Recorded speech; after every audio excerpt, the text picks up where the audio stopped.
Hi, I'm Malcolm Stern, and in conjunction with my friends John and Sandra Wilson from Online Events, we're creating a series of podcasts called Slay Your Dragons with Compassion. My book of the same name was conceived and inspired by the suicide of my daughter Melissa and the journey that took me on and the internal resources that I found. All of my guests will have a story to tell around overcoming and ultimately thriving through adversity. Special thanks to the band Stairway, Jim McCarty and Louis Chinamo, for the use of theme music from their album Medicine Dance, and my engineer Owen Santiago. I hope you enjoy this series, and thanks for listening. Welcome to my podcast, Slay Your Dragons with Compassion, which I'm doing in conjunction with my friends at Online Events. It's a great pleasure today to welcome a dear friend from not that far back, actually, probably 15 years or so. And Sangeeta has got an amazing story to tell. In fact, many amazing stories to tell. She's an incredibly powerful author and PR agent and all sorts of other things as well, which we'll find out as we go. She was also chair of the governors of Alternatives, which was a series that I started at St James's Church. So Sangeeta, welcome, and look forward to catching up with you a little bit on this podcast and seeing what's making you tick these days. I'm so happy to be here, Malcolm, and I'm really looking forward to the conversation with you. And yes, when I was thinking about doing this, I consider us old friends now. Yes. Time has really flown very quickly, but yes, old friends. Old friends, and you've been a really good friend, and I've always found that there's an incredible source of wisdom around you, and I know that a lot of that will have come from your mother, who we've talked about in the past as well. Who, although I never met her, I felt very touched by her, and there were lots of exchanges we had around your mother. So presumably your mother has been a major influence in your life, and maybe we could start there. Yes, and I used to tell my mum all about you, and she would always ask me, and I used to speak to her regularly on the phone, how is Malcolm? That was always part of the conversation. How is Malcolm? And strangely, Malcolm, tomorrow, the 23rd of January, is her 5th year death anniversary. Gosh, 5 years, yes. Yeah, so 5 years has flown. And yesterday, somebody asked me, what sort of traits did you have as a child that determined you to become the woman you are today? And I was thinking about this, and yes, it has been my mum who's been probably my biggest role model for different reasons. But when I was very young, even before I could write or read, she always believed I would write a book. That was the thing, she always used to say to me, even as I can remember as far as being the age of 10, one day you're going to write. So she had something in her that she recognized in me before I even saw it. And my mother would always talk about compassion. And I used to being young, you kind of roll your eyes. But I really understood the term compassion when I started to work with you, because I know that's one of the things you talk about a lot. And that resonated with me when you used to talk about it. And I used to think, well, my mum used to talk about it. So along the way, I somehow joined those two dots together. But she was herself very compassionate, and she dedicated her life to serving others. And she was doing things in a government hospital in India, which in the 90s was like a Victorian hospital, the old cast iron beds, very dark, very dingy, not pleasant. But she would go in and see all those patients, and she would take me with her. And at that time, I was about 16, 17, and we would go around meeting all the patients, talking to them, finding out what they needed.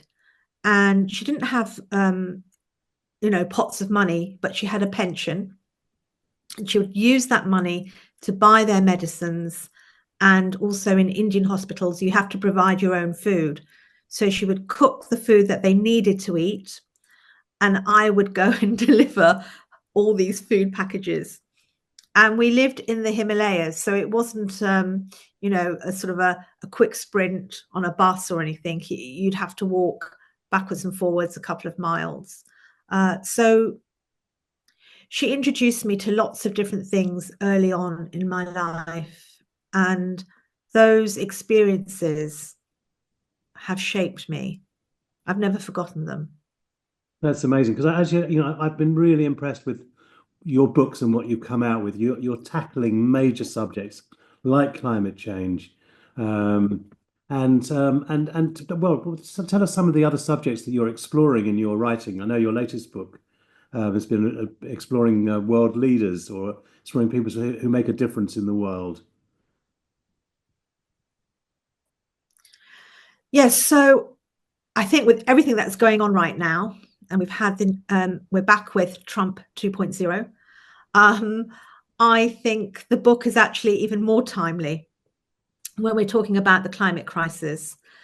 Um, and this is one of our biggest challenges right now for humanity. It doesn't matter who you are, where you are, how rich you are, as the LA fires have shown us.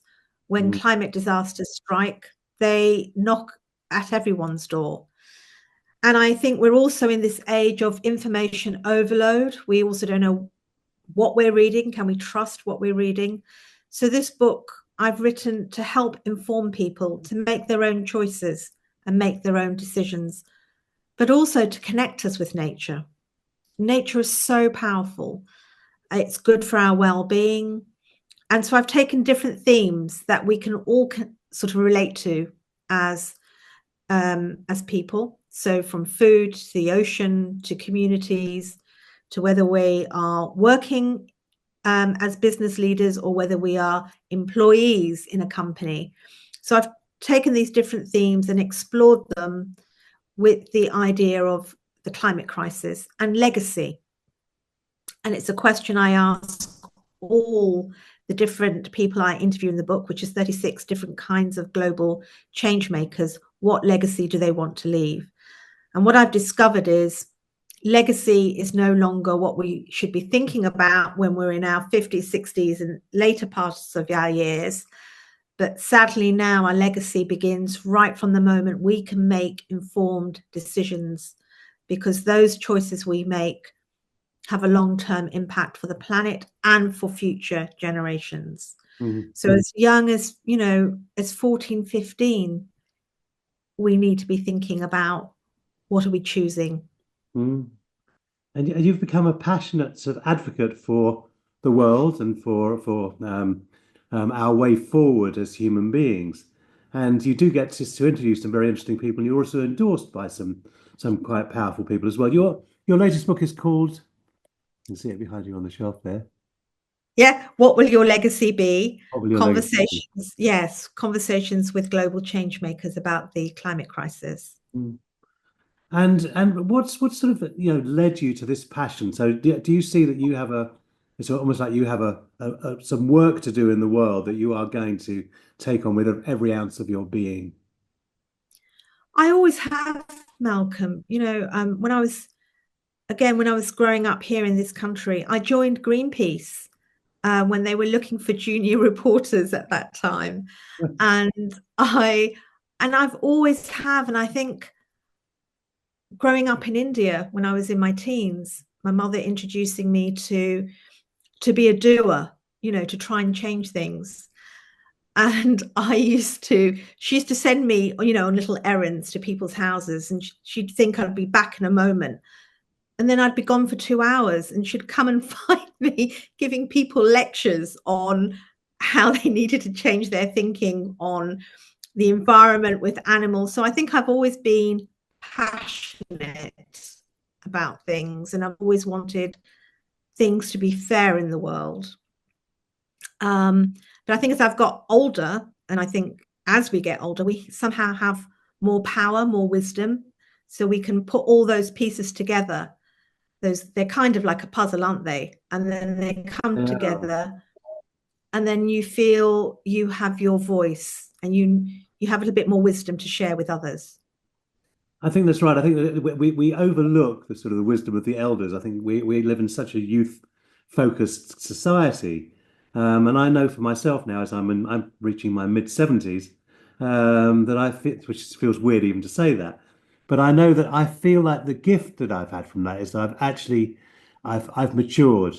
That's going to say like a fine wine, but I feel like there's something in me that's actually sort of I'm no longer sort of hungry for the personal goals I had when I Yeah. was younger, but I'm hungrier for the goals of humanity. I'm hungrier to make a contribution towards whatever I can do with my life. Unfortunately, I have groups that do make a difference in people's lives, and your books are very much they make a difference in people's lives, and I can see there's a real passion there. And also, I'm very aware of your husband Steve as well, who's also a passionate man, and I went into his organization, did a little bit of work for them at one point in time, and I saw that the way he was looked up to and the fairness with which he operated, and I think that's something I've seen in you, and also in Steve, and also in your son Rory as well. That there's a sense of fairness and decency that I think that we're starting to role model what it is we want to see in life, and obviously that's helped by coming through your mum, and it's obviously helped coming through your marriage, and where do your books go forward for from here? That's a really good question, Malcolm. I think I do believe books have their own energy and they will find their way. I mean, I think we're just the medium, aren't we? We are the mechanism. We write them and we kind of give birth to them. They're like children. I absolutely agree with that. Yes, And then they go off into the world and we will look out for them. We will do as much as we can. But I think they will find the right reader. I really do believe that the right readers will find the book, and that book will mean something to someone in that moment. And books live forever. They don't. They have a journey, and so I feel I've done my best. I've done my best writing this. It's taken me over a year and a half, and I believe the book will find its own way, and yes. I will just keep nurturing it, looking out for it. Um, but yes, that's the relationship. So it's a I'm Uh, not attached to it, if that makes sense. no, it absolutely makes sense. I can I've read it and I see the passion with which you've written it as well, and the direction. And there's a sort of like it's almost like a sort of a clarity that you have that this is the direction we're traveling, and then you get your points of view backed up by people who have real substance out in the world as well. How many Thank books you. have you written now? How many? Oh, I always thought I might just write one, but this is my third book. that's great. That's great. And obviously there's a passion for it as well. And your work has been very much about PR for a long time. And has this taken over from that, or is this conjunction in conjunction with that? In conjunction, because I wrote this book while I was doing everything else. And so it's while I was working, while you're running the home. So it had to fit in with my lifestyle and just day to day. Because you don't write books for money. That's well, unless you're sort of Stephen King or sort of Exactly. a major seller. But there's something else, I know when I wrote my book, or my third book actually, Slay Your Dragons with Compassion. I wrote it because my heart was begging for it to be written, and it did feel like I gave birth to something, and I'm really proud of that. It's almost like it's sort of it feels like it came through me, and I got out of the way and allowed the narrative to be what the narrative was meant to be. And I see something of that in the writing that you've done as well. Exactly that process. And I always remember with my first book, a publisher approached me and said, and I've always wanted to write, I've always wanted to write a book. And they Yes. approached me in 2019 and said, would you like to write this book for us? And I said no at that time. Very strangely, I said no because I just didn't think I was ready. And then 2 months later, I felt ready. And then I emailed them and said, look, I feel ready to do it. And I think books, you have to feel ready to write them. Um, That's really good because I've tried since Slay Your Dragons. I've tried to write a few other books. They're just not there.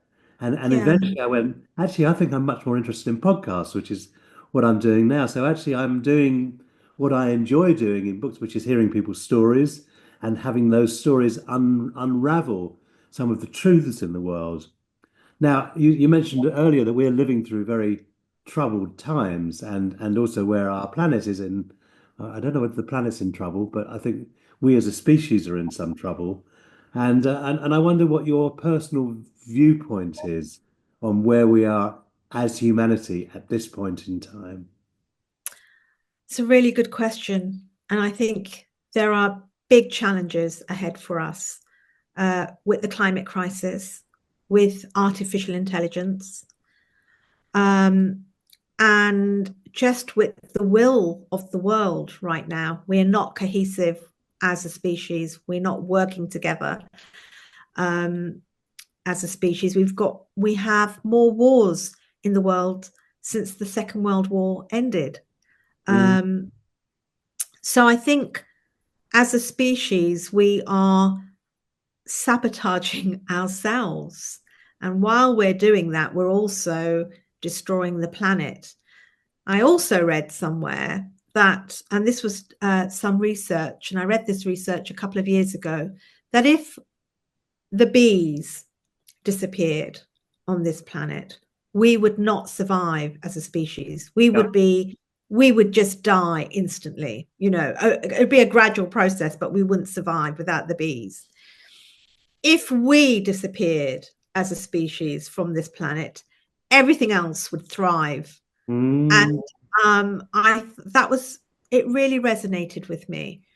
And I think we've got big challenges, but I also believe there is hope. There's there is good in the world.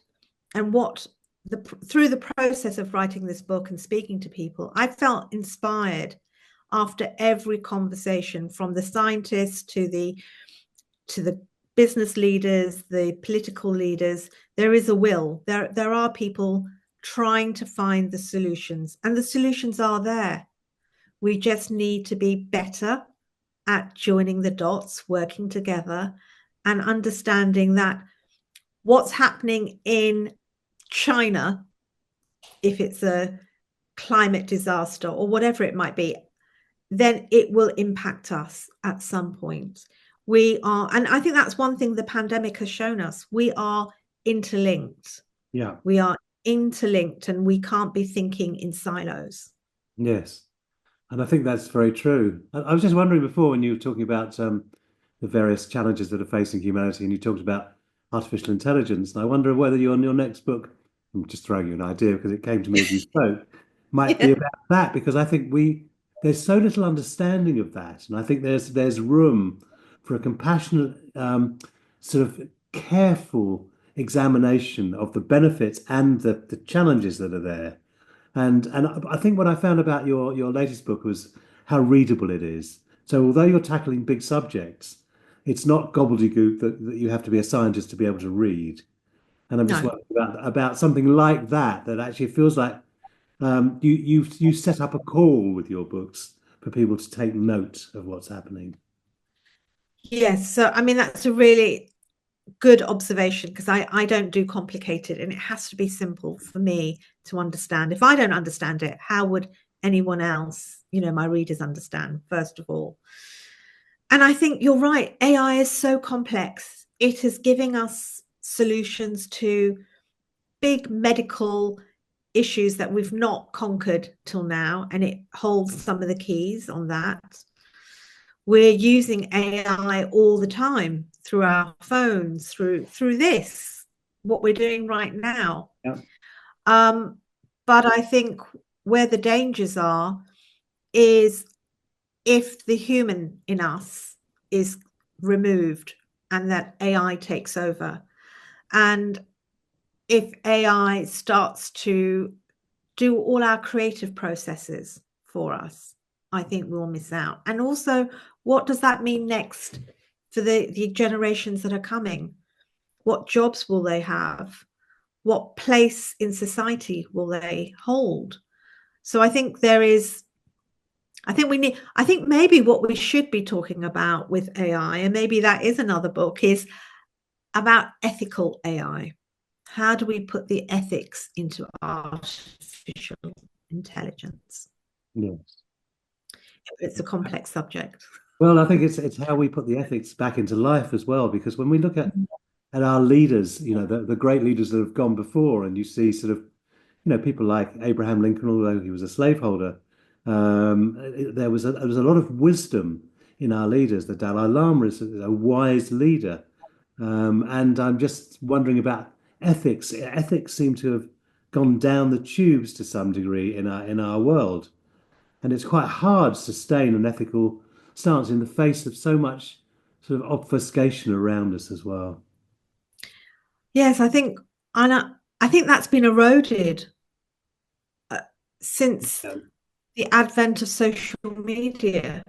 We've lost our own ethics. We've lost our own sense of humanity, of how we deal with people online or how we respond, react. Um, and I think the summer riots of 2024 showed us how we respond and react, and that we don't really have a lot of ethics. Mm. Yeah, there's sort of a sense of the old-fashioned thinking that we're in service to life, and actually we come through to this life, we live our one wild and precious life, and we give what we can to improve the condition in as smaller way as we can, or in as big a way as we can with who we are, to improve the conditions around us. And I think there's something that we've lost, which is around service. So I was listening to a podcast recently about great leaders, and George Washington gave voluntarily surrendered his office as president after 2 terms, which has set the model for the American system that you haven't got Yeah, a dictator, because he wasn't selfish, because he actually sort of said that's what it should be, that's the maximum it should be. And I think there is something about that. Where are those great leaders these days? Where are the great speakers these days? Even where is the great music these days? I agree. I agree. There's so many things I want to say on that. First of all, on service was one of the biggest values my mother believed in. Serve all, love all. You Lovely. know, that was her motto. And I was thinking the other day, where are all the big, great songwriters of our generation? This contemporary now. There aren't many, really. Um, and I was thinking back to the 60s and 70s when we had great songwriters, and you had Bob Dylan, you had Leonard Cohen, Leonard Cohen. never. Yes, yeah, you just had some of those greats, and now you don't really have that. And why is that? You know, and we have pop culture, but that's exactly what it is, that they are 1 minute wonders. I'm not sure whether there'll be lyrics that will endure for the next 30 years. I'm pretty sure Not, they won't. Yeah. So yeah, it's almost like the ways of bringing through wisdom through art have been extraordinary. When we look back at great literature. I mean, I was highly influenced by the writings of Hermann Hesse, for example, yeah, um, and Aldous Huxley, and people who were visionaries. And it's quite hard. And he had visionary art. He had people like Magritte and Dali who were extraordinary artists as well. And then the visionary songwriters, Dylan, Lennon McCartney, Leonard yeah. Cohen, all of those which were writing words that will actually that live on. Sometimes I'll hear one of those songs, and you can hear the beauty and the depth in it.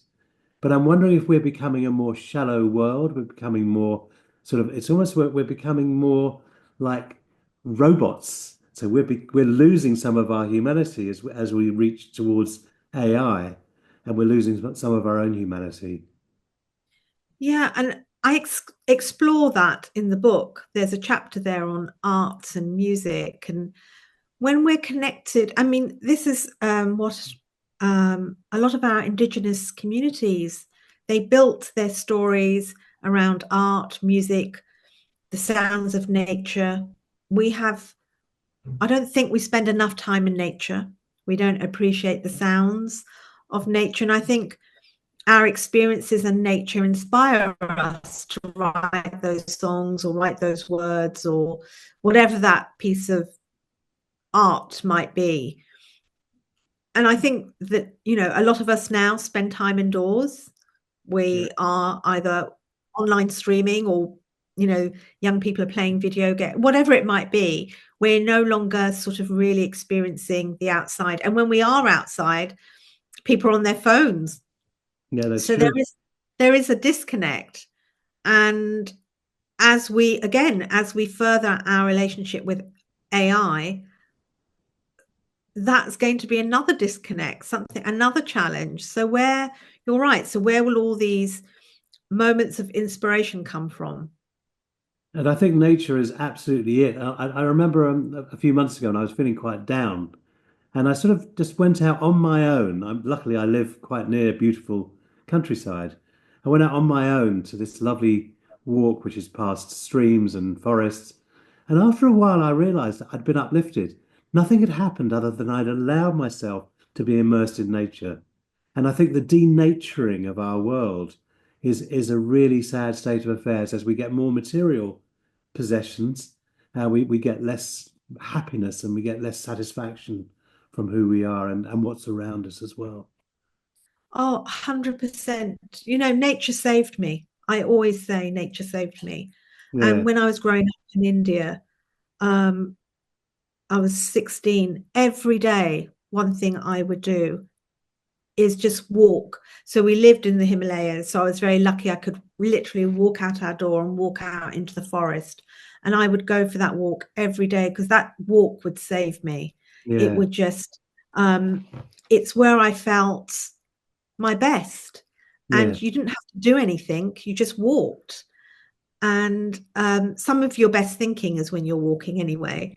But now, what I've started to do, and since I guess that's one of the positives for me since the pandemic, is during the pandemic, you were allowed your 1 hour outside.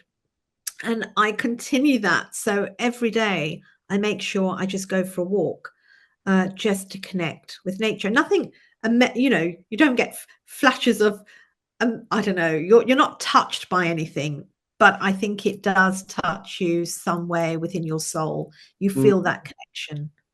It's just good for you. I think it's true. And I was thinking about your son and my daughter as well. And thinking of the next generation coming through are very different to us in many ways. I mean, your son feels like he must be what, about 18 now, something like that. Oh my God. He's going to be 18 Yeah. next month.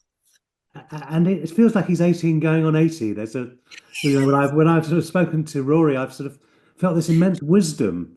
It's almost like they're born with some wisdom. And my hope is that actually the next generation will actually be the salvation of us as human beings. It would be such a shame for all of this extraordinariness that we've managed to create as human beings to come to nothing. And as you say, if we disappeared off the planet would do very well without us. We're like a dangerous parasite right now. Yeah, we are almost like dinosaurs, I Yeah, think. Um, but yes, I do think when I see Rory and I see his generation and his friends, they think differently, they do differently. They've also grown up with technology being part of their lives. yes, yeah, Um, and I think they have some of them have a better understanding than us. Um, and Rory is very wise. Do you know, he doesn't post on social media, and he'll say to me, "Why are you posting all the time?" And he's got a very different outlook. So yes, he is sort of 18 going on 80, and but I try to see the world through his eyes as well, so I know how. maybe I can make things a little bit better or leave things a little bit better Yes. than how I found them. I think I was just thinking. I was struck when we met that you were chair of alternatives, which I was obviously a founder of and also a trustee of. And there was something about you that was utterly, this is meant in a good way. This word is normally thought badly, but ruthless about making sure that it wasn't going to just dribble away and fall apart. That actually you did everything you needed to do to pull it back on track when it was sort of had lost touch with something. And I think you have that immense capacity within organizations. I don't know if that's also what you're doing with your work to help things turn around, to sort of take difficult decisions, to have clarity of thinking. I th- Let me start by saying I always loved alternatives. Before I even met you, I was a big, and I still am a big lover, big supporter of alternatives. So being on that board was a huge privilege for me. It was an honor, and I held it very, with great sort of value, and I wanted to do the right thing. But I think it goes back to what I said originally, which is about just things being fair. And I wanted to do the right thing for the organization. And I could see lots of things needed tying up, dusting down, and just being put back in order. Mm, And you can't do that trying to please people, because then it just won't work. And yeah. so yes, they were tough decisions, but I knew what I had to do. It had to be right. And I think that's, and one thing you, after that whole process, you said to me, and it really stayed with me, and I'd never sort of thought of it before or recognized it in myself before. But and it's, while you say the word ruthless, you said to me, you have a lot of integrity. And that meant a lot to me because, yes, that's a principle I like to hold myself to, is that I will always do the right thing as much as, you know, I can. I will make the right choices for myself, my family, my community, my clients. Um, so yes, that it was a bit like being Solomon, with the sword. You had to just cut through Absolutely. Yes. Yeah. and be fair. And I think that that word integrity is really that's a really important word. If we are to survive as a species, I think that there's the necessity for us to find integrity, to not to have weasel words, but to actually to care, to be in service to life, to help life evolve into the direction it is taking us, whether we like it or not. There's a lot that's happening beyond our ken as well. It's not always easy and it's Not at hard, all. Yeah. but I always remember um, when I was working in South Africa, when COP used to be called the Earth Summit, which was round in the 2000s. I was in South Africa and I had the privilege to work with shamans on at the event. And I asked this shaman what piece of advice would he give me going forward in life. And I must have been in my 30s. And he said to me, always stand in your truth.